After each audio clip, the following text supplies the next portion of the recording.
I did Skankfest this weekend. Lewis and Dave and Jay. I don't know who else puts that together for those guys. They have Rebecca helps produce it. Man, that's a real event. I don't know if you guys It's really taken off. It's great. Yeah.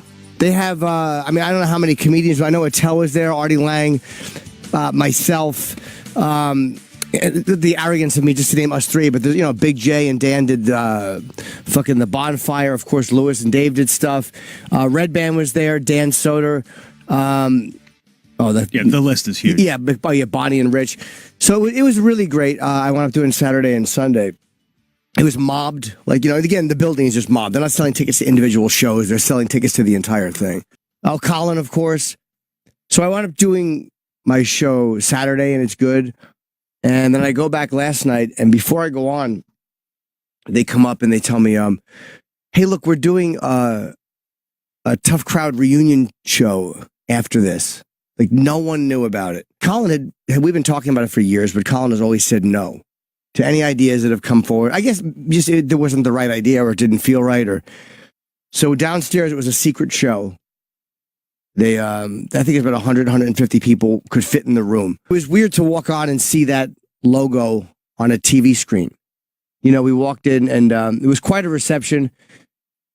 Colin walked in first, and then, of course, Bobby, myself, Keith, and Voss. It made me miss Greg and Patrice a lot. It was really emotional.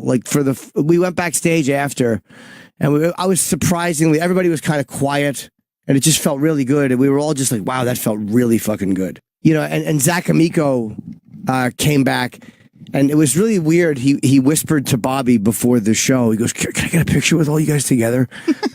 He wanted, we're all friends with Zach. But I guess because it was that show. And Louis J. Gomez came back and was really, it's very hard to say this, but Louis was very sweet, which is really something. I don't think anybody's ever said that. By the way, can we talk about how amazing Skankfest was? Unbelievable. Heard very good things. They rented out a Polish wedding hall. It was 3 floors of mayhem. That's amazing. amazing. Unreal. Way out in Greenpoint, Brooklyn. One floor had a naked roast. The second floor had Colin Quinn Tough Crowd reunion with Norton. We talked about this, but it was bananas. I loved it. I was so high and hammered the entire weekend that during the naked roast, it's supposed to be like a supportive environment. And this kid Daniel Parafan got up, who I'm friends with and know him, but his body was so revolting that I couldn't stop yelling "gross" throughout the entire thing. And Which you're not supposed to. No, not at all. Yeah. And no cameras, no negative feedback. And this girl in front of him, who was apparently best friends, was like, "Shut the fuck up!" And I'm like, ew. He just looked like a rotten scallop. It was disgusting. Yeah, in your defense, he's horrific looking.